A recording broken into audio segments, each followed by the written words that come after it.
नमस्कार, live India में आपका स्वागत है। मैं अरिन सम्राट आज बीजेपी ऑफिस के दफ्तर पे हैं और जिस तरह से जो अटैक हुआ है, एयर स्ट्राइक हुआ है पीओके में और पाकिस्तान की जो खलबली हुई है, जो पाकिस्तान में जो भूचाल आया है, वहाँ के लोग डरे सहमे हैं और 9 आतंकी ठिकानों पर जिस तरह से भारतीय सेना, भारतीय वायुसेना, भारतीय नौसेना पूरी तरह एक्शन में है और जो एयर स्ट्राइक हुआ है उसको लेकर कहा जाए कि पूरे विश्व में एक चर्चा का विषय बना हुआ है। और प्रधानमंत्री नरेंद्र मोदी, अगर कहा जाए आज की बात करें तो 1:05 में जो अटैक हुआ, 25 मिनट का ये अटैक पूरा धुआंधार बरसाती अटैक था और पूरा जो एयर मिसाइल्स का जो बरसात हुआ है उससे पूरी तरह पाकिस्तान घबरा गए हैं। और पहलगाम में जो 22 अप्रैल को जो घटना हुई है उसका ये बदला कहा जा रहा है सीधी तौर पर। और जिस तरह से आतंकियों ने सिंदूर मिटाने की जो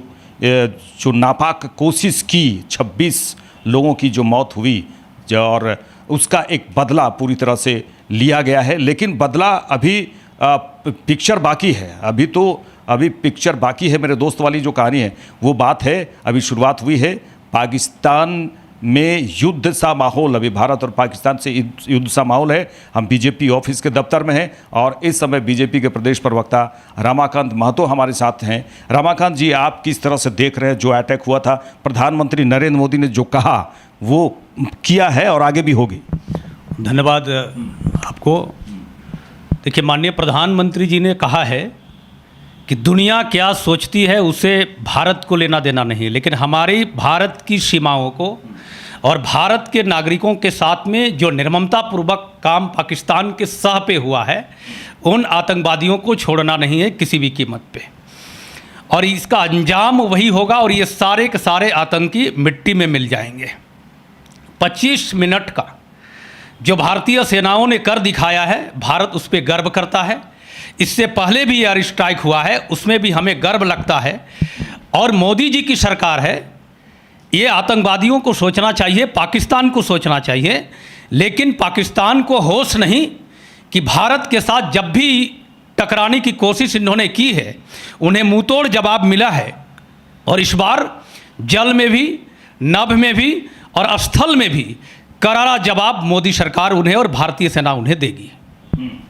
तो रमाकांत जी, जिस तरह से बदला तो लिया गया और क्या युद्ध की संभावना बनती हुई नज़र आ रही है? और देखिए, एक बात तो है कि पाकिस्तान जिस तरह से कहता है कि हम आतंकियों को पनाह नहीं देते हैं, लेकिन आतंकियों को पनाह देने वाला बहुत बड़ा गढ़ यही वो पाकिस्तान है और यही पीओके है। चलिए, 2 सवाल इसमें आते हैं। किस तरह से, क्या जो विश्व में कहते हैं पाकिस्तान के लोग कि नहीं, यहाँ पर नहीं, हम आतंकियों को नहीं बसाते हैं, आतंकियों को नहीं पालते हैं, और क्या पीओके को लेने का वक्त यही सही समय है? नहीं, तो पीओके के बारे में जो है पाकिस्तान का वो है ही नहीं। वो गलत तरीके से पीओके उनके हाथ पे चला गया था और अवसर आया है, इससे हम छोड़ेंगे नहीं, भारत नहीं छोड़ेगा इस पर। और दूसरी बात, पाकिस्तान हमेशा से आतंकवादियों को पनाह देने वाला है, ये संयुक्त राष्ट्र ने भी इसकी पुष्टि कर दी है। इसके पहले भी एक पाकिस्तानी आतंकवादी को उन्होंने मृत घोषित कर दिया था, फिर बाद में यूएनओ के द्वारा ही पता चला कि वो जिंदा है। और इस प्रकार के कई सारे सरगनाम वहाँ पे हैं अभी। और भारत की सेना अभी भी वहाँ के किसी भी नागरिकों को क्षति पहुँचाने का काम नहीं किया है। केवल आतंकी संगठनों के जो वहाँ ट्रेनिंग सेंटर थे और आतंकी के जो परिवार हैं उनको ध्वस्त करने का, उन्हें जमींदोज करने का काम किया है। यह स्थिति भारत ने बनाई है। और भारत बुद्ध की भूमि है। हम युद्ध चाहते नहीं, हम तो चाहते हैं दोनों देश सौहार्दपूर्ण तरीके से रहे। इसलिए अटल जी ने भी सौहार्दपूर्ण तरीके से वर्ष यात्रा निकाली। मानवतावाद स्थापित करने के लिए मोदी जी ने भी पाकिस्तान की यात्रा कर उन्हें चेतावनी देने का काम किया और उनके गले का नाप लेने का भी काम किया और सुझाया भी कि आप ठीक से रहो और विकास के रास्ते पे चलो। लेकिन ये विकास के रास्ते इन्हें मंजूर नहीं, इन्हें जमींदोज होना लगता है वही मंजूर है। और आने वाले समय में पाकिस्तान को उनकी सही सबक भारतीय सेना देगी।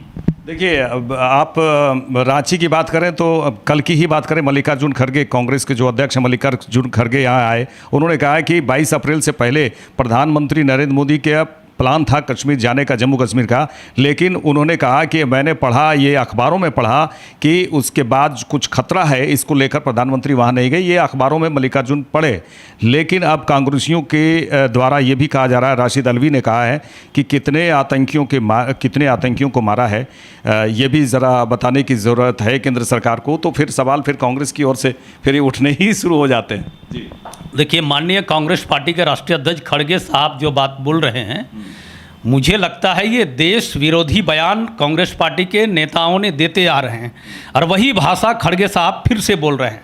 पहले तो ये राष्ट्रीय अध्यक्ष हैं, कांग्रेस पार्टी के कई बड़े नेताओं ने देश विरोधी बयान दिया है, पहले उन्होंने कंट्रोल करना चाहिए, उन्हें संयमित करने का प्रयास करना चाहिए कि इस भीषण परिस्थिति में कांग्रेस पार्टी के नेताओं को मुंह में लगाम लगानी चाहिए थी और विशेष करके पहलगांव में जो घटना घटी है इस पर बयान नहीं देनी चाहिए थी, जबकि माननीय मोदी जी ने विपक्ष के साथ बैठ करके राष्ट्र हित में फैसला लेने के लिए सेना को स्वतंत्र करने का काम किया। दूसरी बार कांग्रेस पार्टी ही नहीं, लगभग सारा विपक्ष सेनाओं पर हमेशा सवाल खड़ा करने का काम कर रहे हैं, जो देश के लिए शुभ संकेत नहीं है। ये राष्ट्रद्रोह का काम कर रही है कांग्रेस पार्टी, इससे इन्हें बाज आनी चाहिए। जिस तरह से सिंधु नदी को रोका गया, पानी को, चिनाब नदी का भी पानी को रोका गया है, पाकिस्तान तो पूरी तरह से खलबला गया है। बिलावल भुट्टो लगातार जो बिलबिला रहे हैं, वो कह रहे हैं कि क्या ये ऐसा नहीं करना चाहिए। वो कहते हैं कि सिंधु का पानी नहीं रोका नहीं तो खून बहेगा। इस तरह की तमाम बातें हैं। ये जो आकाएँ हैं, वो जो आका है, आतंकवादियों के जो आका कहे जाते हैं, इन पर भी प्रधानमंत्री नरेंद्र मोदी कहा कि आकाओं को भी छोड़ेंगे नहीं, आतंकियों के साथ आकाओं को भी नहीं छोड़ेंगे। लगता है अब युद्ध का जो है पूरी तरह से शंखनाद हो चुका है। अरे बिल्कुल सही आपने कहा, सिंधु हो चाहे झेलम हो चाहे चिनाब हो, ये तीनों नदियों का पानी पे भारत का जो अधिकार बनता है, बनने के बावजूद भी हम सहानुभूतिपूर्वक विचार करके, चूंकि पाकिस्तान विकास के रास्ते पे आए और सही ट्रैक पे आए, इसके लिए भारत हमेशा प्रयासरत रहा। 1960 में जो समझौता हुआ, उस समझौता का हमेशा पाकिस्तान ने उल्लंघन करते रहा और आतंकवाद को पनाह दे करके आतंकवादियों को भारत भेजने का काम करते रहा और दुनिया में ये अपने आप को आतंकवाद का पनाह देने वाला देश साबित भी हो गया। बावजूद इन्हें बेशर्म पाकिस्तान ये नापाक इरादे करके ये हमेशा आतंकवादियों के साथ में घटना घटाते रहा। अब भारत उसका करारा जवाब देते रहा। सिंधु नदी जल समझौता के आधार पे इन्हें जवाब मिलना शुरू हो गया है। आज चिनाब नदी का पानी जब छूटा तो वहाँ की जनता त्राहिमाम करने लगी और वह जनता पाकिस्तान के शासन व्यवस्था को ही वहाँ कहने लगी कि ये पूरी व्यवस्था सेना और पाकिस्तान ही दोषी है और अभी वहाँ अव्यवस्था का माहौल है और वहाँ गृह युद्ध की स्थिति पैदा होने वाली है पाकिस्तान में। और भारत के सपोर्ट में और भारत के समर्थन में आज पूरी पाकिस्तान की जनता खड़ी है और वहाँ पाकिस्तान में केवल सैन्य व्यवस्था है, वहाँ लोकतंत्र है नहीं, और भारत में पूर्णतः लोकतंत्र है। लेकिन यहाँ का विपक्ष बर्दाश्त नहीं कर रहा है, क्योंकि कांग्रेस पार्टी हमेशा से राष्ट्रद्रोह के विचारों को लेकर के चलने वाली पार्टी है। विकास से इसको कोई मतलब नहीं है, राष्ट्रीय एकता और सुरक्षा और अखंडता से इन्हें कोई लेना देना नहीं है। कांग्रेस पार्टी चाहती है केवल सत्ता में रह करके राष्ट्र असुरक्षित रहे, राष्ट्र गरीबी में जिए, राष्ट्र सुरक्षित ना हो और अखंडता, जो राष्ट्रीय अखंडता और एकता है, ये नहीं बनी रहे। यही कांग्रेस पार्टी की मंशा है। जिस तरह से हमला किया गया भारतीय सेना की ओर से, जो एयर स्ट्राइक किया गया, इसको लेकर देखिए, अगर 22 अप्रैल की बात करें, उसके बाद से जो आक्रोश था, जो आतंकियों ने घटना को अंजाम दिया, उसके बाद जो भारतीयों में आक्रोश था, और अभी इसके बाद जो बदला हुआ है, भारतीयों में एक तरह से खुशी है, थोड़ा जश्न का तो ज़रूर माहौल है। लेकिन हम हमारे साथ जो प्रवक्ता जुड़े हैं रमाकांत जी, उनसे ज़रूर जानेंगे कि भारतीयों को, झारखंडियों को, भारतीयों को, भारतीय महिलाओं को जिस तरह से खुशी हो रही है, आप क्या संदेश देना चाहेंगे? स्वाभाविक है, इसीलिए तो ये सिंदूर ऑपरेशन कहा गया है। ये ऑपरेशन के माध्यम से गर्व महसूस हो रहा है झारखंडियों को भी और भारतीयों को भी। और ये सिंदूर उन्होंने मिटाने का जो काम किया है, ये जवाब मोदी जी ने शुरुआत किया है। अभी तो कहिए तो ये ट्रेलर ही है, पिक्चर अभी बाकी है। कई बार उन्हें ट्रेलर ही दिखाया गया है, अभी जो दिखेगा, इसीलिए मॉक ड्रिल पूरे देश भर में चल रहा है। और मॉक ड्रिल से इसे हम सुरक्षित भी हो जाएंगे और पूरे भारत की जनता राष्ट्रभक्ति से और राष्ट्र प्रेम से और ओज प्रोत होकर के पाकिस्तान के प्रति इस बार राष्ट्रीय भाव से लड़ने के लिए हम लोग सब कोई तैयार है। सेना के पीछे हम लोग भी रहेंगे और भारत की जनता इस बार ठान ली है, मोदी जी के नेतृत्व में, सेना के नेतृत्व में पाकिस्तान को सबक सिखाना बहुत जरूरी हो गया है।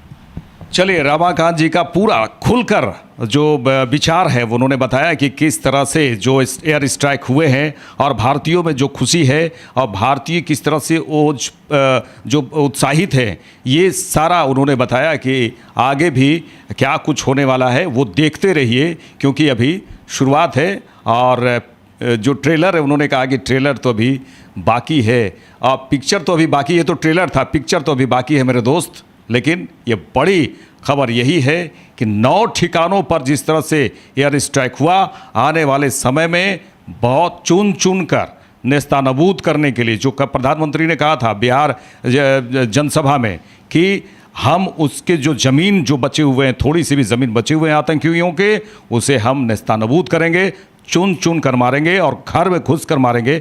वही वो बात हुआ है और बदला जो है पूरी तरह से लिया गया है। देखते रहिए लाइव इंडिया, सहयोगी विशाल के साथ मैं अनिल कुमार।